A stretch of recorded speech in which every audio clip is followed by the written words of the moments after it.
Okay, Stephen, can you hear me? Are we live? I can. We're live, I think. Once again, computer problems. Literally 8 o'clock on the dot after working on it for an hour. As long as, well, the live chat's not there. See, Subnetwork. I got to get the live chat going. For some reason, the live chat is not going. Hopefully, everybody can hear us. Yes. Let's see if we take this out here. It's always something. Yeah, I think I can. So, anyway, little technical difficulties. Always something. If you knew what I went through just to get this going, you'd have been proud. But why isn't the live chat coming up? There's my cousin telling me to screw off. What the hell, Sean? Nice. Nice. TGIF to you too.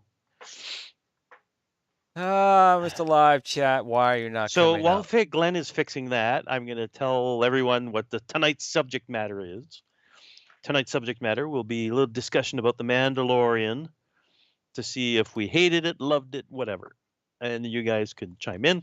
After that, we're going to jump into the video game movies like we were continuing last week, because last week we did the live action stuff. And we're going to go through some of the animated stuff, the Japanese stuff. So basically we're going to go through that. So hopefully everybody's having a really good Friday. Well, I'm not fixing clearly. And so what we're going to do is wait till Glenn gets the chat going a little bit here and see what we're trying to do, guys. We're trying to maybe convert to a different setup where it's going to be a little easier, more user friendly, but growing pains, obviously. So yeah. So hopefully, anyways, we're going to welcome some people here. We're going to welcome Adam, Endangered Dog, Apkus, Apukes, whatever. Ipkiss, Stanley Ipkiss from The Mask. Sorry. Jennifer's here. Jeff D. Paul Barnes. He's the norm of Cheers with this show. He has his chair. You don't take his chair. And my cousin Sean, screw him back. Rich, and let's see who else we got here. Pliskin's Run. Welcome, guys. So again, we're having a little. It wouldn't be kicking it old school if it didn't break. There's where the There guy. we There you go. go. Hey. Well, my hat goes Hey. off to you. First of Forget all, about it. apologize to everyone out there. Literally, we are trying to bring it to the next level, right? So we are trying to do that. And I was trying some things all week on this side, and apparently it broke a lot of stuff because I literally spent the past hour just trying. Steven couldn't see anything. Mics weren't working. Cameras weren't working. The live He feed couldn't wasn't hear working. me, and it was like, 7:58, and he couldn't hear me. It's like 2 minutes to the show. So, anyways, how was your week, Glenn? We didn't get to chit chat before the show like we normally do, but No, I don't have a beverage. I had no time for nothing. So the week itself was fairly okay, I guess, at work. II Arcade finally released their Operation Wolf and Sinden gun support cool. that they announced like back in October of last year. So that finally got released, and it's very fun. So if you do have an iArcade Gold, you have to have the USB. If you have the Gold, and a Sinden, Does it just plug in and that's it? just plugs in and you launch the game and it works very well. The Sinden, Cool. because the screen is not flat, it's actually tilted, and Sinden works very well with that. It doesn't really To matter. adjust to, yeah, Doesn't it care. adjusts. The gun is very good with that. If the white triangle is off a little bit, doesn't matter. Does not It matter with the readjusts it. Sinden. With the Sinden, Yeah. it's fine. So Bliskins runs asking if you got a chance to watch Warcraft. Probably not. No. Yeah. So this is Jen's torture weekend. So when Jen comes over, we're gonna go and watch some of these shows. These video game shows that everybody suggested, Yes. or But whatever. it doesn't Warcraft have dragons, or is it just like trolls? There's and stuff? dragons. Yeah, there's dragons. And So stuff. she'll be on board. You got some dragons in there, Jen. I don't know if in Jen's the on board. movie there's dragons, but in the lore of Warcraft there are dragons and stuff like that. But I don't know if if it's in there or not. So, but yeah. So I had a strange week myself here, but it wasn't terrible or anything. So It I was got some just Twilight Zone music going. no, not that kind of weird. It's just weird, as in, just stuff in general. Not, when you're old, you have a routine.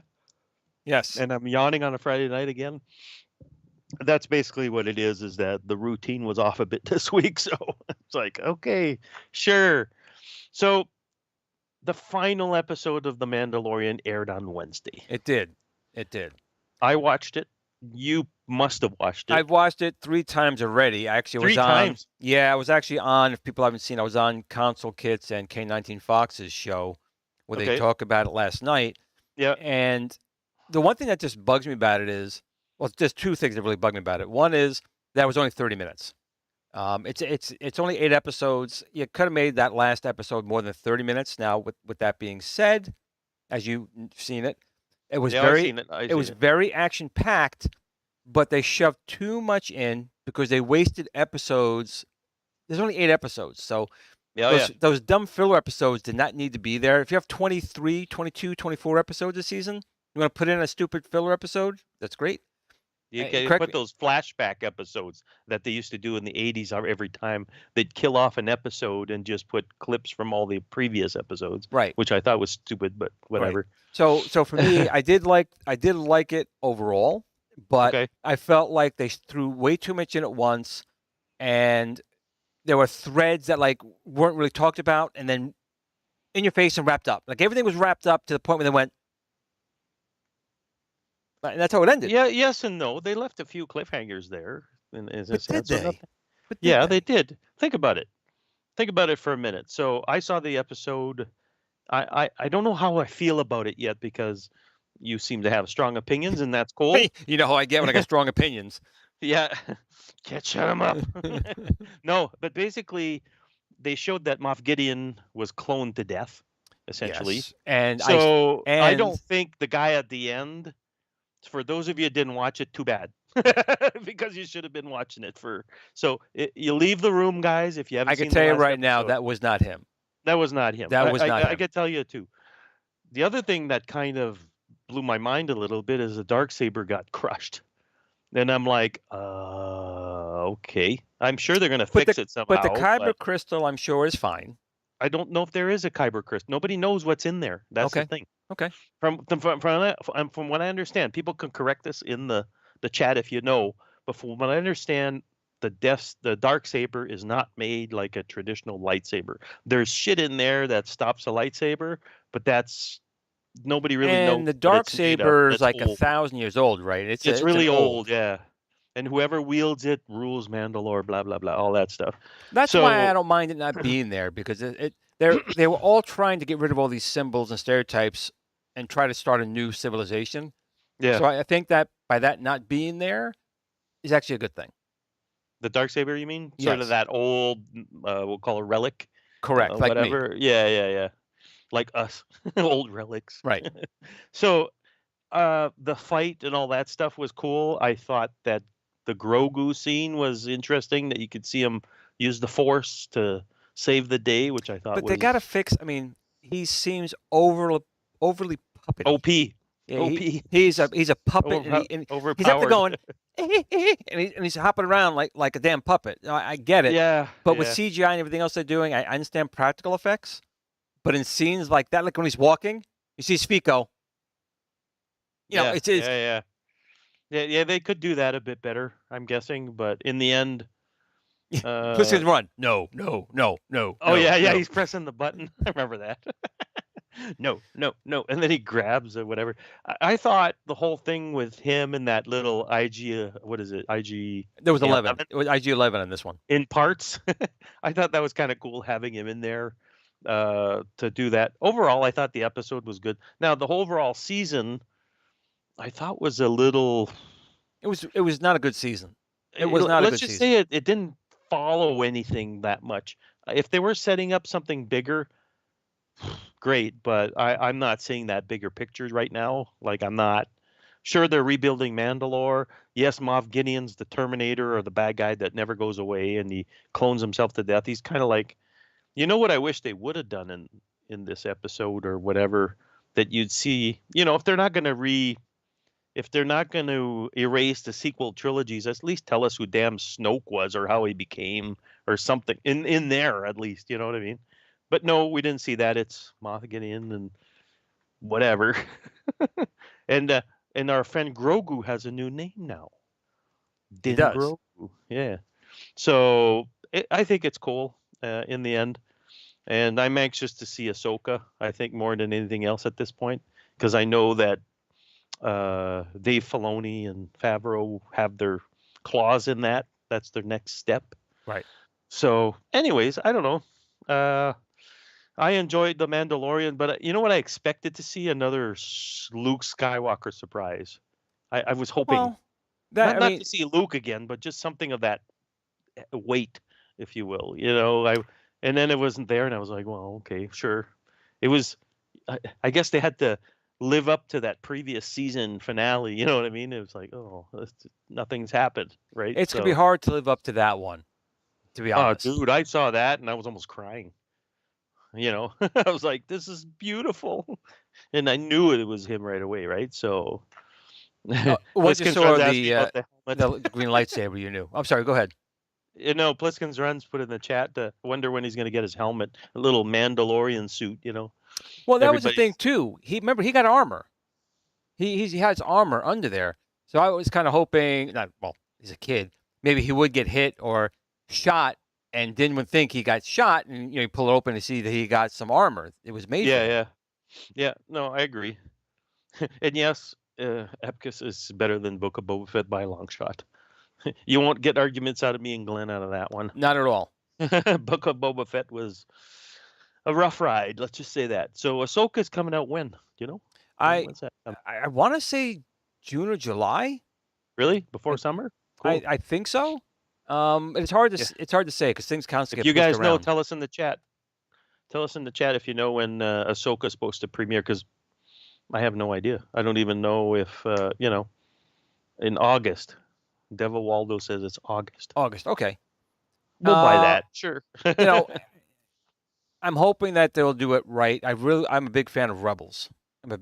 So I love Rebels. It's awesome. But I wonder if they're going to bring that kid back. Well, that's I think Ezra and Thrawn are the whole thing. Well, Thrawn is coming back for sure. Yeah. Well, so Ezra is as well, because they've cast him. Ezra has been cast. Do we know who it is? I have no idea who he is. I have a feeling it's a surprise, and it's going to be somebody that looks pretty much like him. But Thrawn, they announced who it was.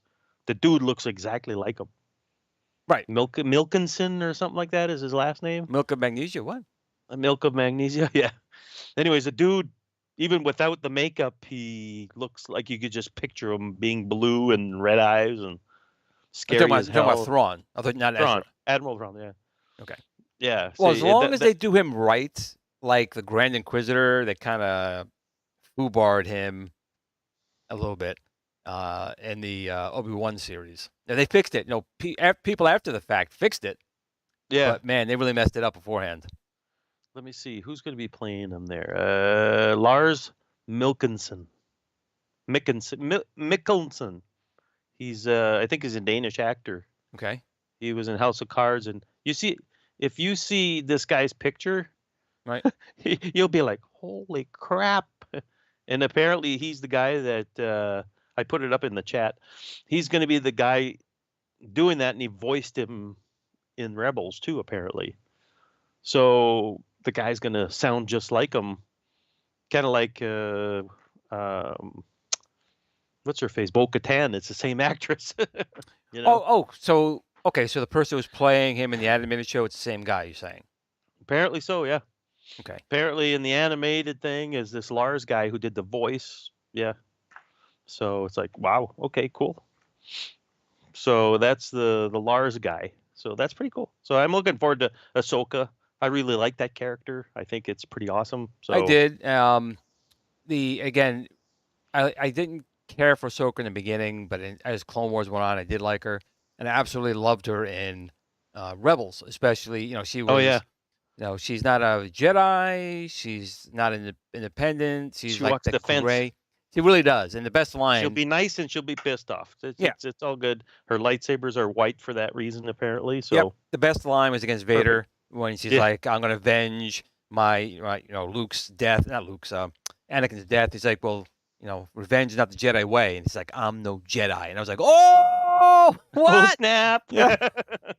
Yeah, for sure. And then, I hope they maybe put that in the live action. I have a feeling they will, because some of our folks here in the chat say that our good friend, Hayden Christensen, will be back as Vader. So, hey, maybe she'll meet up with them and slap them around. I don't know. Who knows? We'll see. So we'll see. So anyways, no use baiting a dead horse. The thing's over. We'll see how it goes. But it is. So we want to talk about some more video game movies. We can. Did you get a chance to see some of them that people mentioned last week? No. I have a lot of my projects that I have coming out, like the Atari Warrior Stick. I have some announcements coming up on that. Busy week. Sinden, I have some announcements coming up on that. We did the Build-A-Cade contest, which next week we'll be doing the giveaways. So I had to work on that. We have some other projects or some other people we're working on, and I've been working on that. So between that and work, no time. No, it hasn't been any time. This hasn't. I did squeeze in. I could squeeze Mandalorian in because it was such a short episode. It was literally half 30 an hour minutes. and you were done with it. And right. Yeah, for sure.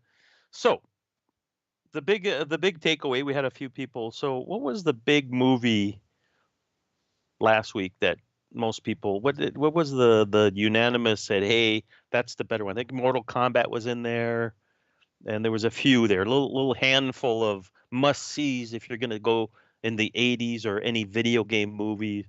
I did not like Uncharted and the newer ones that much. No, I didn't even know they made them, to be honest. I vaguely remembered, but the Prince of Persia, like Sands of Time, that was good. I enjoyed that one. Yeah, for sure. Yeah, I agree 100%. So what we'll do right now is we're going to go through some of the animated stuff. So now there's more Pokemon animated crap, and I think we should kind of, I won't say jump over that, but I think what we could do is there's a lot of Sony ones. Really? Yeah, like Ratchet and Clank. I forgot about that. Heavenly Sword. There was an animated one of those, and a few Resident Evil. That's not Sony, obviously. But there was some animated. I just remember the one from Final Fantasy, The Spirits Within. When I saw the CGI for that, it blew my mind. Let's see if we can actually get this one here, because I never actually saw this. Which one? This one right here. Bella Throne animated movie?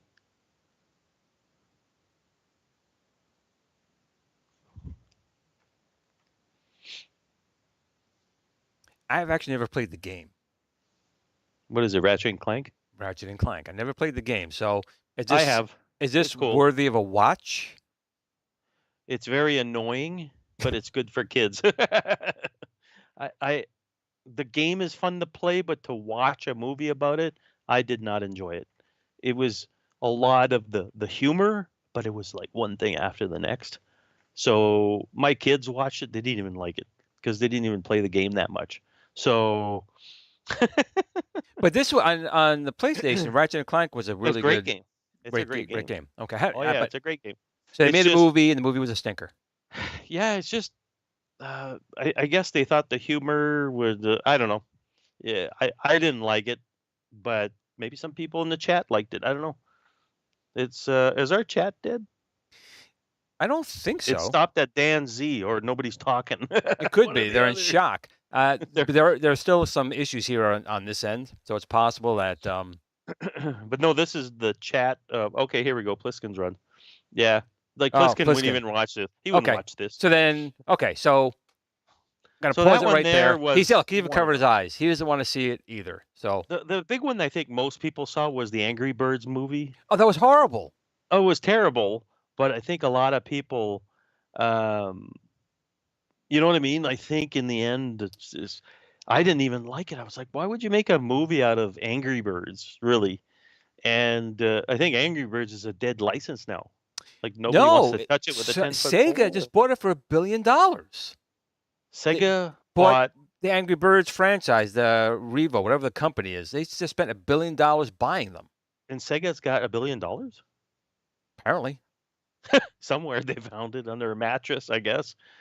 Why would I didn't even think Sega had that much money. Let me see. Maybe it wasn't $1 billion, but they bought them. Let me see what I've found out here. I was gonna say $1 billion for basically Angry Birds. Ugh. Let's see. Angry Birds agree. Blah, blah, blah. Let's see. Sega agrees to buy video game maker Rivio, who makes Angry Birds. I'm sorry, around 625 million pounds. So that's almost 800 million ish. Yeah, so it's a lot of money there. Yeah, I wouldn't pay that. I wouldn't pay that either. I mean, back in the day, they were unstoppable. Everyone was like crack. Everyone was playing Angry Birds. But would you pay almost $1 billion for Angry Birds now? God, no. $783 million, Jeff D said. Yeah. It's like, it's unbearable. Like, I don't know. I have no idea. Now, there's some other video game stuff that came out, like Halo 4, Forward Unto Dawn. Right. It was a Halo movie kind of thing. And then there's television, the new Halo series that came out. Now, did you watch that? Was that Amazon? I watched it, Paramount Plus. Okay. It was good. I liked it because I like Halo, right? So I love Halo. It's just really good. Like I thought it was really good. Some people didn't like it, but hey, it was good. You know. What else we got? King of Fighters, which I've never heard of. These are live action direct to video. King of Fighters is a Neo Geo title. That's right. Yeah. Yeah. King of Fighters. Let's see. Zombie Massacre. Company of Heroes. These are direct to video, basically. Okay. So they didn't go to the theater or anything like that. So, and we're scraping the bottom of the barrel here. Documentary style. The documentaries are pretty good too. But I think we can flip the coin here tonight if you want, and we can talk about franchises that became video games that they made movies. Yeah, also. Absolutely. Like Popeye, like you were saying last week. Popeye was, what is it, 1930s black and white cartoon. Yep. We'll get a copyright strike if you keep humming that accurately like that. No, so it went from that, then it became in the 80s, didn't they do the movie with Robin Williams They first? they Then the did. game came out? I think that's right. But Or what? originally the game would have come out, but Nintendo couldn't get the license, and then they made Donkey Kong instead. Then Robin Okay. Williams did the movie, which was really not really Popeye, loosely based on Popeye. Then they came out with the Popeye game, which is a good game. Yeah, I mean, the game was good. I think it came out on the arcade from Nintendo, then Parker Brothers on the ColecoVision and other consoles, I believe. 5200, 2600. Yeah, Parker Brothers, the people that made board games made video games, go figure. But I got to say, Parker Brothers did make some actually good games. They weren't junk. They did. Yeah, that's right. They were Empire Strikes Back, Q*bert. all the Star Wars stuff was made by them. That's at right. least Star Wars most the of it. arcade game. Yeah. All of them. So Yeah, Parker Brothers did a good time. Yeah, and I think what else was there back then? Like the movie War Games. War Games became a game after the fact. So they made the movie and they made video game adaptation on at least on the ColecoVision. I don't think War Games came out on any other console, did it? I only remember it on it could have been on the PC, but I definitely know in the States, ColecoVision was the only one that actually had War Games on it. Yeah, so I couldn't figure it out to save my life how it related to the movie exactly, but so yeah, Popeye was good. Let's see what else came out, because my list here doesn't really go the flip side of the whole thing. It doesn't go, but if you guys have stuff in the Pixels that's right. 2 is coming out. Yep, they did it. Jason also mentioned Parker Brothers did Frogger and Spider-Man. Also very good That's games. right. Yeah, I'm surprised they never made Spider-Man for the ColecoVision. That would have been pretty good. Just exclusive rights probably and stuff like that, but still, somebody should program that on the ColecoVision. I'm not just surprised it hasn't been a homebrew, but Jason said this, and I had this game, War Room, was the ColecoVision. Actually, War Games on it anyway, but I found that War Room was a better game. I enjoyed it, and it had giant chickens. Oh yeah, in it. War Room is a better game than War Games. I think it's one of those things they just cranked it out because it was attached to a movie. You know what I mean? Right. Somebody mentioned earlier Cloak and Dagger. Did they make a Cloak and Dagger game? Yeah, it was on the 5200. I was on the 5200. Okay, Yep. I know it was not on the ColecoVision. Nope. But then they made a movie with Elliot. So was it the other way around, or what order that? No, it was the game came out and then came out first because in the movie, the Atari 5200 was freaking everywhere. I mean, like every scene there was a 5200. There was like a we will not bow down to any sponsors. Yeah, it was all over the place, all over the place. Yeah. So back then, you have to admire their tenacity for putting out some of this. Like I know on the NES, it was really bad. Like they had like an NES version of Back to the Future. Oh, it was horrible. What was it? What was the name of the company? LJN or something like that? LJN and Acclaim were the same yeah, company. They put out like whatever garbage they could based on a movie. Like, you know what I mean? Like there was the list. The list for that's got to be. I'm gonna put it in here. NES movie games just to see what Addams Family, Cutthroat Island, Who Framed Roger Rabbit. That was another bad game. The NES was the shovelware of that stuff. You know what I mean? It's funny because the Atari 2600, they never thought about anyone else making games for the machine other than themselves. So there was no copy protection. We can't forget E.T. Well, no, but what I'm saying is that pardon my swearing. They never thought anyone was going to make games, and of course, then people started. Activision was the first. Yep. And they had no copy protection. There was no way to stop people from making games to it. Mm-hmm. Now, the NES was smart enough. They were the first ones to put a chip in there. A lockout chip. A lockout chip. But yet, they always had that Nintendo seal of quality. But eventually, you had enough money, they didn't care. I think in the beginning, they had games that were really, really good. But then, and what else? They had a lot of crap games on there. Well, and then, think of course, about it, dude. If Jaws, the production gave you, $500,000 back then or whatever it was to make a game, you'd be like, yeah, I'll take it and we'll build whatever piece of crap game, Like the list here is pretty big, like Predator, Platoon, Karate Kid, Wayne's World, Lion King, Gremlins 2, all came out on the NES, and these are all The Untouchables. Were they all from Acclaim or LGN? Days of Thunder. Or Ocean. Ocean was another one. Oh, I think Ocean, yeah, I think was one of them. That doesn't say the box art or whatever, but according to Google, there's like 40 something of them, like almost 60 games, like Wayne's World. How the hell do you make a Wayne's World game? Wayne's World. It wasn't excellent. It was a really bad game. Yeah, exactly. Like Back to the Future 2 and I think 3, and the first one was on there. Indiana Jones and the Temple of Doom, Lethal Weapon, Hudson Hawk, Aladdin, RoboCop 3, Top Gun. I mean, the list goes on and on for like I think the NES had, we'll call it the shovelware of movie titles. I think that's the best way to describe it. I didn't grow up on the NES. Did you buy an NES when it came out? I didn't. The NES I got out of I live in New York, so they had a pilot in New York and California. Oh, you did say that. Yes. Right. So I went into a toy store one day, and it was under a plastic cage. It was this NES, a Zapper, Rob, all these things, and I bought it. I really knew nothing about it. The gaming market was kind of dead. I was a big Atari guy, Yeah. and I brought it home, and I was playing. It came with Gyromite.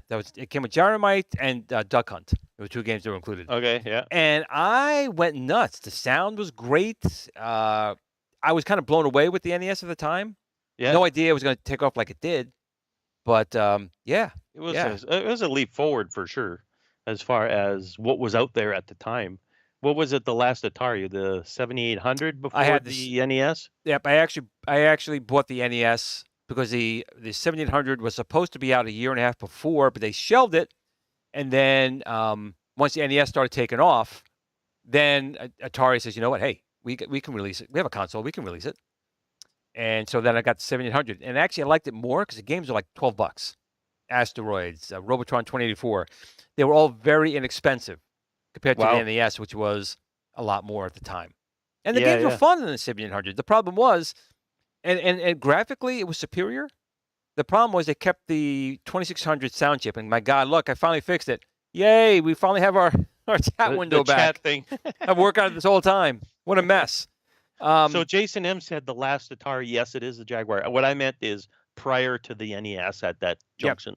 The 7800 was commissioned by General Consumer Electronics, who made the Vectrex. They were commissioned to make and fix all the problems the 5200 had. Because the 5200 was extremely powerful. In fact, the 8-bit line is all based off of that. But so they came in.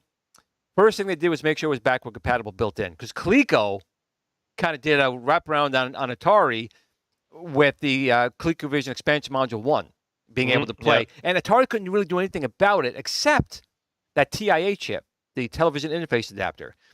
Coleco had a clone made, and then Atari went after him for that, and they made a deal. They gave him, they pay him like $5 per machine. But that was the first. So they built that in. They built a really incredible graphics chip, the Maria chip. So was he able to do a ton of sprites, no flicker, none. On the 7800. On 7800. Now, what they were stupid was they kept the 2600 sound chip in. But what they did, you could buy a cartridge with a Pokey sound chip. Now it's from the 8-bit computer line. Right. It can go toe-to-toe with the SID, but it came out many years before the SID.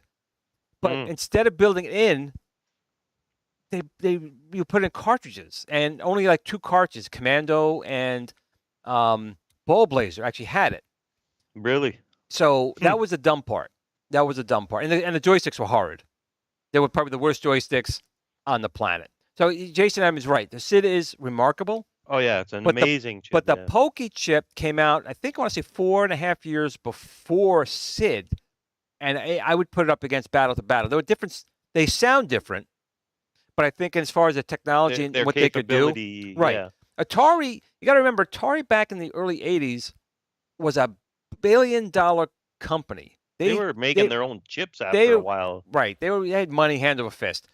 And they had too many engineers. They were developing stuff that never came out, like the Cosmos handheld game console. They were buying up holographs. I can't say that. I'm Italian. The word for hologram, but many of them. So they bought all of the licensing for that because they were going to make a handheld called the Cosmos. So they had an asteroids game. You put this little card in, it'd be a hologram of asteroids or Space Invaders. But what was dumb about it was there were just red LEDs behind it. So you'd have this beautiful hologram, but just these red LEDs behind it. So they canceled it. It never actually came out. They did a lot of that type of develop and throw away kind of stuff. They did, and a lot of companies like Commodore, again, R&D, they made a ton of different things that never came and made the light of day. And I thought Commodore was the worst one when they'd come out with something, and it was just this constant craziness. You know what I mean? It was strange. And Paul's made a comment here that Atari was Nintendo before Nintendo. Now, growing up, when I grew up, you went someplace, whether it was in television, Coleco, or Atari, people always said, you sell Atari. You sell Atari games. That was the word, Atari. But after 85, I noticed it happening. Now, Nintendo is all Nintendo. So he's right. Nintendo basically stepped in the place of Atari, but even Atari's making news again. Atari bought all the Stern arcade properties like Berserk and Frenzy and Scramble, a lot of good games. So Atari's not out. So I'm kind of hoping that Atari went through its... Atari's got to figure out its stuff, basically. I think they're doing it a little bit now. I think their name is starting to come back a little bit. We all know they had a lot of bad times, especially with the VCS, that whole fiasco with that. But I think now they're kind of being a little more strategic, and they're buying up IPs. They got people buying their IPs, like Arcade One Up. I don't know how much money they're spending, but they just redid a license for 3 years to buy up all the Atari, lock in the Atari properties for the arcade machines, which locks out II Arcade. See, iGames is in there as well. I don't know how they did it. iGames, I think, had it because they had the flashback consoles, ColecoVision. So I think because of that, they may have had a grandfathered clause in where Arcade One Up couldn't stop them because their Ultimate series and their plug and plays, obviously, they still come out with. Yeah, I think I think Atari just needs to sit down and figure out, not do stuff in the knee-jerk reaction, because, okay, number one, I don't think people need another ARM-based cell phone in a box system. They're all over the damn place, those things. The Chinese are making them like crazy. You know what I mean? Like all these handhelds that are coming out of China that have like 5,000 games. They all have the same processor in most of them. And Atari basically just did the same thing, but repackaged it. And, for half the price, you can run all that stuff anyways. Right. Well, so it's like, why would you bother in a sense? That 8-bit chipset was really just supposed to be the 5200 to begin with. There was never supposed to be a computer line. But then Apple came out. And Steve Jobs, people don't know that Steve Jobs worked for Atari. And he actually pitched to Nolan Bushnell, do you want to buy this Apple One? And they're like, we have too many things going on. We don't. And he said he made a huge mistake in that. But when he realized what Apple was doing, they converted the 5200 chipset into the 800 and 400 computer line. So people think that's what came first. And it came out to the public first. And then the 5200 came out afterwards, even though that was designed first. But that chipset was so advanced. That was a 1978 chipset, and it came to market in 79. They were still doing that well into like 85, 86. They were selling the XL line of the computers and the game console. That's how advanced that chipset was. And then, Commodore 64 was no different. I mean, it came out, it held on, it sold, 22 million? I think it was still apparently the single top selling, one model computer of all time. And it's like, that's crazy when you think about it. Right. And yes, hobby hands, those Chinese things, they have 5,000 games, but 4,700 of them are duplicates. They are. There's no question. And I've been saying, when you think about it, those little handhelds are powerful. Some of them are crazy. Again, if I had gotten one of those when I was a kid, I would have been entertained. The whole block would have been entertained for a while. So it's all, I guess, perspective. I've gotten a few of these to review. I've got the V90 recently, which I know also that Wagner's Tech Talk had done. And when I got it, it came loaded with real games. 2600, NES, Sega, like arcade. Commercially. It's not obviously legal, but that's what it came with. But out of the box, the experience Wild West over there. Well, the experience out of the box was horrible. because the emulators and everything in there was just crap. Oh, But really? but there's a firmware. You can get an aftermarket firmware. I'm sorry, this is allergy season, so my eyes getting a little watery here. Mm-hmm. So, due to a flash upgrade, it's now pretty good. I mean, the games Doom, you could play Doom, you could always things on there, but Wow. you shouldn't have to do that. The average person is not going to go out there and go, "This sucks. I'm going to put a new firmware on here." But with that being said, you can go on Amazon, just type in home console, and you will get a Pages. gajillion, and they're not half bad. I mean, a couple years ago they were all like NES on a chip. Hey, Return, how you doing? NES on a chip. They weren't very good, but now they pretty much just load ROMs on there. Again, Well, they're just so many cookie cutter versions of the same thing. Some of them are using the same case, different color, and different chips in them. It's like this weird combination rotation thing. And it's cool and all, but like I said, to go back to the Atari argument or whatever, in the end, it's still just a cell phone chip in a handheld, and that's fine. ARM programming is becoming a norm and everything else, but where the people stand out from the others are the ones that do custom stuff. Like if you look at the Steam Deck, right? that's a custom processor that's on that thing, custom Yes. silicon. You know what I mean? And look at their success. It's the Steam Deck. I have friends that praise that thing to no end. So I think that's where the success has to be, or you stick with the games like Sega's Well, doing. You know? the thing now is the ARM RISC technology has really helped out a lot. You know, Intel was the bulldog for a long time, but those chips are not energy efficient. Oh God, no. No, but now with ARM, now you're really packing a lot of performance, and they're getting inexpensive. I mean, it'd be even more inexpensive if COVID didn't happen, because the whole chip market is still a disaster. But I almost forgot I want to mention something. We're talking about Nintendo before.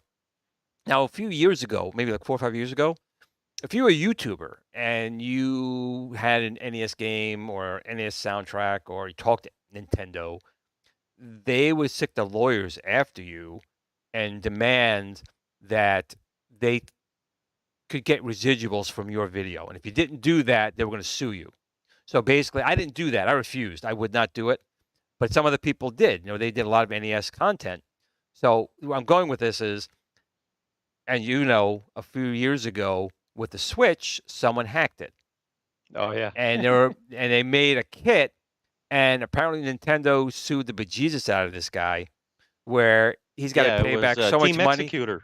Yeah, he's got to pay back so much money. He's got to pay back like every paycheck, like $300 every paycheck for like the rest of his life, and he'll still never end up paying back. He's still in jail. I mean, they sent him to jail over this. Well, how the hell are you supposed to pay people back with no job? Well, that's the thing. But that's just the thing. Nintendo doesn't mess around. Yet all these Chinese clone consoles pretty much all have Nintendo games on it. Yeah. Stock. But yet Nintendo doesn't go after them. But it goes after this guy. Now, I get the Nintendo Switch is a brand new console. I get it. You really shouldn't be, hacking and cracking on a brand new console. Like a Wii, even the Wii U, those machines are dead. The stores are gone. So if you buy, you can't even buy products at Walmart or whatever, EB Games. And to me, I'm not saying piracy is whatever. Make a lot of license plates. But yeah, I mean, in the end,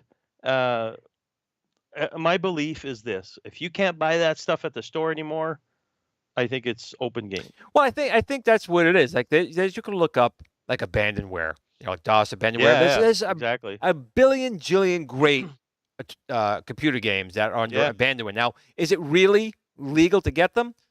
Maybe not, but no one really stops you because they're just so old, and people maybe give them back to the community. You know what? I think a lot of people would do this, though. If these companies would make them work on newer hardware, I've got a bunch of examples of that, where you need to dig up an old computer that barely even works anymore.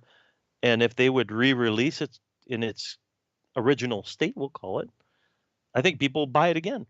Nintendo's are kings of that. That's it. But I do think that anytime you hack a modern console, that the company right now is actively that's their current machine, I think it's wrong to hack them. Absolutely. But once I'm gonna say they abandon it, and like Nintendo, even Xbox, PlayStation, once those are dead, I think it's okay for the community to go in and start doing its magic. That's, again, is it legal? No. Probably not. But No. in the end, you can't buy it legitimately anyways. Right. I Don't mean, all copy this that stuff. floppy. Exactly right. Don't copy that floppy. But in the end, what happens is that if you can't even get it at the store, and half of that stuff, right. last generations ends up in a bargain bin at a drugstore. Well, my big thing is, like I know, $5. I know, like there's a lot of people like Retro Man Cave. I'm friends with him, or even John Hancock. They have museums or opening museums, and this stuff is as much art as anything else. So if we don't hack these consoles and make it work and continue to make it work, or back up the ROMs and get it working on other systems, no one's going to experience those old games, and they'll go the way of the dodo and be gone. And that is a shame. Think about it, Glenn, for a minute, okay? If we didn't have emulation and 1-Up, arcade 1-Up, and all that stuff, we would just have these machines. If you were lucky to acquire one from somebody that still had it, or end up in a landfill, whatever, but we couldn't go back. We'd be in a very different place if you didn't have people emulating the things for preservations. Because do you think getting an old Pac-Man machine is going to be easy if emulation didn't exist? The prices of that stuff would have been skyrocketed. In a sense, because you and I both know eventually, I don't know how long it's going to take, eventually those boards and chips are going to go. Oh, yeah, they're dying already. And eventually the replacement chips are going to be gone. So the emulation, FPGA, or FPGA chips, that's what I really want to see. Yep. I want to see the chips. Like, I love the Build-A-Cade, and the Build-A-Cade is a machine that dies easy. It overheats easy. Maybe we'll do a video on that one day. Yeah. It was really arcade hardware literally shoved in a console. Then FCC says, well, you got to put shielding on it because there's too much RF. And then the machine just baked itself to death. You put it on a rug, poof, it's going to go. But it had custom chips in there. And once they go, I mean, I have 5 of them. 2 work good. 1's flaky. The other 2 I could probably get working if I could get. Did they make that FPGA? Did they reverse engineer that from FPGA yet? I don't have. You have the Mister. They may have. I have it. I don't know. I'd have to check for you here in a second. But in the end, all this FPGA stuff and all that it is preserving, because otherwise you'd never be able to see that stuff again. Like, just like you with the Build-A-Cade, I have a Teenage Mutant Ninja Turtles arcade machine. I've taken that board out several times. There's 5 or 6 custom Konami chips on that damn thing. Right. Where you can't get stuff off the shelf for that. You know what I mean? And I really think that FPGA is going to be the cycle accurate way to play these things. Emulation is cool. Paul just said a thing here. That FPGA feels like it's running at a snail's pace. It can't produce the chips enough. That's the problem. Right, exactly. They can't get the chips. I remember, Steven, I was going to buy it and I didn't. And Steven was like, Glenn, you got to get a Mister. And I'm like, I bought a couple boards for it. Never actually bought the Mister. And now the price is up so high. I'm like, it's not worth it to me. Yeah, the price is set now. I have a Mister. It's probably the best thing that I have to play old video games, cycle accurate. And if it's not cycle accurate, guess what? You do an update, they fixed it the next week or whatever. Right. It's open source. I got all these guys working on it that are, like, I went into the forums over on the Mister forums. I said, hey, wouldn't it be cool to see Donkey Kong Jr.? Within 2 weeks, some guy made it, and it worked perfectly. And I'm sitting there going, wow. And then the week after, they did Mario Brothers and Donkey Kong 3. And I was like, well, this is great. You know what I mean? Like, these guys just go out and do it because they're as much fans as we are. Well, the good thing about those particular games is the chipsets are extremely well documented. That's right. So they were able to do that. But there's I'm more worried about at all. Right. That's like, I know what I'd really like to see, and I know it's gonna be hard in an FPGA, but the discrete logic, like Turbo, or Pong, Breakout, those old games. There was a driving one too, Sprint. It wasn't Sprint, but there was a very old driving games, black and white. Okay. Those games are the ones I really worry about, because discrete logic chips. I mean, and most of them are TTL. Correct.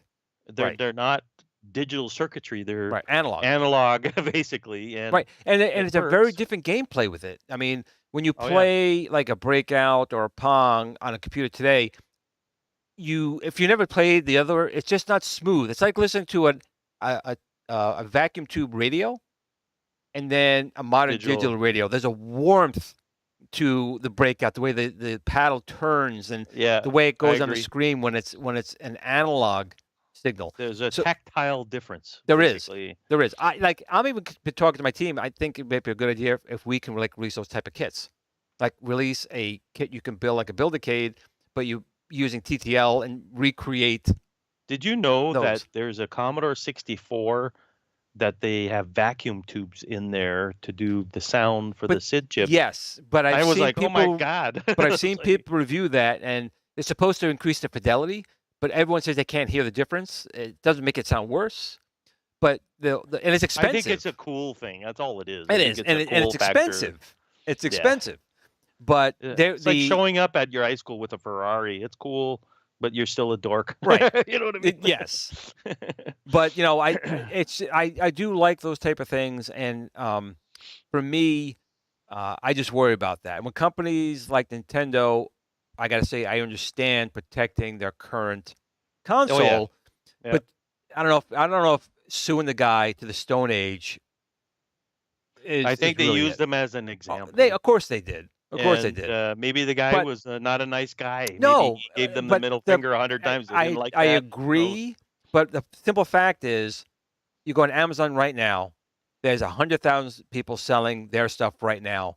That's just as much a copyright and just as much a thing as this guy did, and they're selling it. No, they're not bothering them, and that's what gets me about that. What was it, Soldier Boy or whatever? He had a console. Oh my God! And it was loaded full of illegal crap. Soldier Boy alone built up my buddy Mad Little Pixel. Those videos took him from my level, and he's at like 140,000 subs right now because he was doing all stuff on Soldier Boy. He was just ramming him like crazy as far as. But it's sad though when you think about it. But in the end, I think we're in a better place to enjoy these old games, because if we had to rely on that technology, not able to reproduce it the way we have with emulation, with FPGA, we'd be sad as grown men. Well, you know what? I know a lot of people play Pac-Man or whatever. I know a lot of people complain about software emulation. I really have no problem with software emulation. I don't. It depends how it's implemented and how reliable it is, right? Well, yeah. I mean, if it's buggy as hell, nobody likes it. Right. I think the average person I'm talking about, would never know the difference between the real machine, you're right, FPGA, and emulation. And emulation, for the most part, is usually free to the community. It's released. There you go. And it runs on all kinds of hardware. It could be a PC. It could be a Mac. It could be a Raspberry Pi. It could be a cell phone. It could 3DS. be exactly. So software emulation definitely, and it has its place. It has its place, and I feel that we don't give enough credit to the people who programmed it. Oh God, those guys spend time doing respect for these people. Like, I think the way the food chain of video game emulation starts off with the software emulation at the basic level, and then after that it goes to FPGA, and then if you're really hardcore, go get the real thing. But I think emulation is like the gateway drug of emulation games. You know what I mean? Like when you basically get your Pi and whatever. Because Mad Little Pixel had a tirade. A what? Mad Little Pixel went crazy on a recent video. He got pissed with the Android emulation box, and he stomped the controls and smashed the box.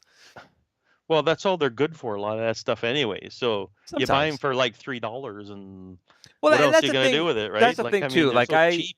I remember I bought it was called a Game Prince. It was a little handheld like this, and it's on a cute chip. name. I got it for $12. $12, and it was really fun. That same thing today, because of chip shortage, it cost you $35. Yeah. I got it for $12. Yep. No, it's true. And I think, though, for people trying to revisit the childhood, that emulation is perfect. It's cheap, easy to install, and you're playing a game on your computer. You know, everybody's got a laptop nowadays. Laptops will run that stuff with its eyes. Well, I got to say, the one thing I wish I could do is I wish I could change Stella a little bit. My neighbor, she moved to Florida, Mary Parker, used to whip my ass in Kaboom. if I could have really? found a way to make her level harder and mine easier, because she's a kaboom. She killed me every time. Almost every time. I won a couple. But, That's cool. But I got her in Breakout, so It's the same thing. It's the same game. Somewhat. It's somewhat the same thing. So aside from that, I cannot go over 9 o'clock because I got to go pick up my son at work this evening. That's okay. So it's first I want to thank everyone for putting up with. I've been trying to do stuff behind the scenes and make the show a little bit better, and none of them worked. And we're just trying to make the show better for you guys. Then it became, I spent the whole show fixing everything. I finally got the chat working and everything. But I want to remind everyone that next week we have giveaways for the Build-A-Cade contest. So we have people who did apply for the contest. We have some really nice artwork for the Build-A-Cade. So next week we'll see who wins what. Also, we changed something in the Build-A-Cade that you can now hear coins going in. Oh, we got a super chat? Yeah, we got a super chat. Hold on, what do we got here? Let's pull up real quick. Bang. Glenn and Steven, let's play some trivia on the upcoming episode. Looking forward to watching you guys playing was it FNF? Final Fantasy? Oh, Food Fight? Which game? What's FNF? Oh, it could be Food Fight. Family Feud? No. Family Feud? Could be that too. First of all, Paul, thank you so much for the super chat, but I really appreciate it. Tell us what FNF means. Please. So again, Fast and next Furious. week. Okay. Next week. Oh, Fast and Furious? Okay. Gotcha. See, that's the new stuff. Yeah, exactly. But I think, for some trivia, that's always fun. We promise we won't let ChatGPT pick the questions because it's all over the damn place. And I am looking to upgrade the show, as we would say, show 2.0. But my first attempt did not work too well. So we're still got this format. So we will get that fixed. Work in progress. So I appreciate all you guys here today. Hope you guys had a good week and have an even better weekend. Spend some time with your family. Of course, Super Game Room dudes will be coming on any minute. So make sure you head over to them and let them know that GRS and Steven sent them over to you guys. But that's it. Join us next week. We got another 7 days to get through to come to the next show. Yeah, maybe you get one movie watched in this weekend or something. Yes. From one of our, try maybe Warcraft or maybe, I don't know, pick one. Kongs was here too. See, look, everyone was here today. So, Kongs, thanks for popping in. You missed all the fun of everything breaking before. It's fantastic. Yeah, we grazed. Well, Glenn grazed the bullet. I'm just sitting here. He actually said, Glenn, if you get it running by 8 o'clock, I'll tip my hat. And it literally hit 8 o'clock, went live, and we were good. Bald head. My hat goes off to you. So we did it. So listen, once again, guys, appreciate you all here. We had like 40, 50 of you guys here today. It's always fun to see what you guys put in the chat. Yep. I'm hoping to improve the show and get more interaction with you guys. We're trying to make some things where you guys can interact with us a lot. More. I think that's key for the show, right, Steven? That's key for us. Exactly. To do. Yep. But until next time, make sure you watch the Mandalorian. Make sure you tell Kathleen Kennedy, step down because you suck. And tell your family and friends that you love them because tomorrow's never promised. Yep, exactly. And game on, my friends. Peace out. Love you all. Good night.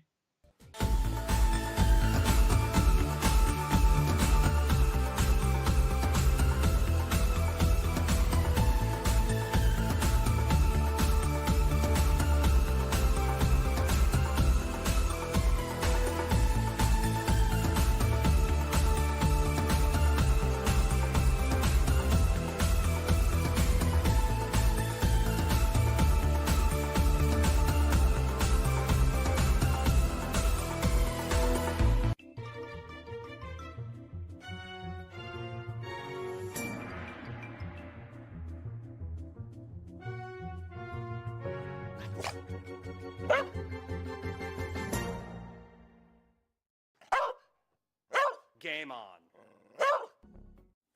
Sit, Blue, sit.